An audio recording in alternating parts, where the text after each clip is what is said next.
Tibetic languages, Tibetan and the whole family of languages, the Tibetic languages, are endangered. There are nowadays about 76 languages and more than 300 dialects, and that are spread across huge territories that includes 5 countries, mainly Tibet, that is nowadays China, and India, Nepal, Bhutan, Pakistan, and a little bit of Myanmar.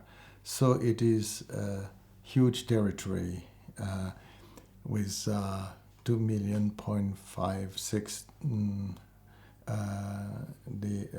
million square kilometers.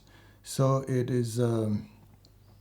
This includes an incredible diversity of people who are all descendant of the Tibetan,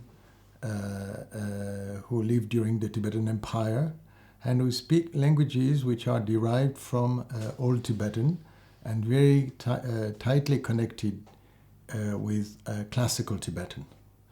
They actually have different religions. They are mainly Buddhist, the great majorities, but some are Bonpo, and endemic religion of Tibet, and some are Muslims. Now, why is it important to preserve these languages, and why are they endangered, and why is it important to preserve?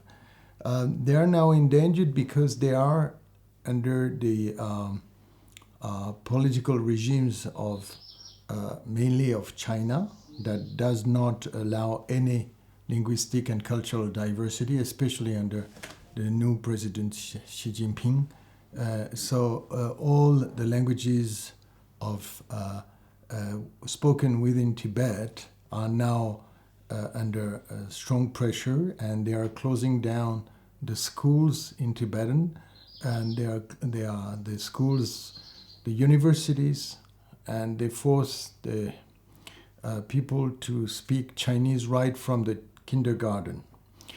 And so there is also endangerment, and they are also endangered not only in Tibet proper, that is in China nowadays, but also in India, Nepal, Pakistan, mainly because the national language, such as Hindi, Urdu, or Nepali, are making very strong pressure, and they don't have, most of them, official recognition, the local Tibetic languages.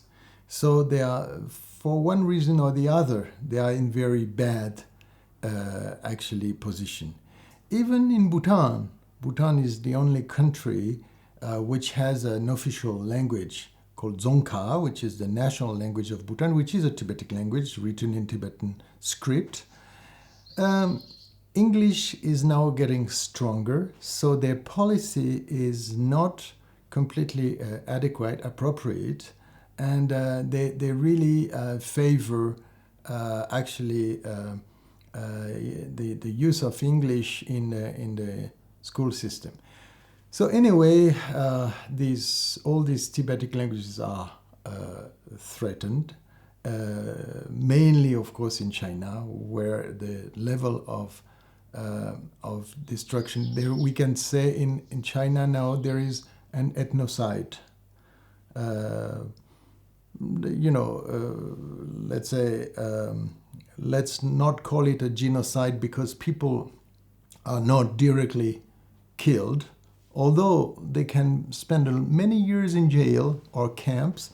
There are concentration camps or camps, they call it, re-education camps, but in fact they are very close to concentration camps, just as also those existing in Uyghur area. So it's rather an ethnocide because they don't really directly kill people, but they really have now a system which only has Putonghua, the official language of China, as the main language. And actually, all the languages of China are threatened, not only Tibetan. So it's a catastrophe for China, including the Sinitic languages.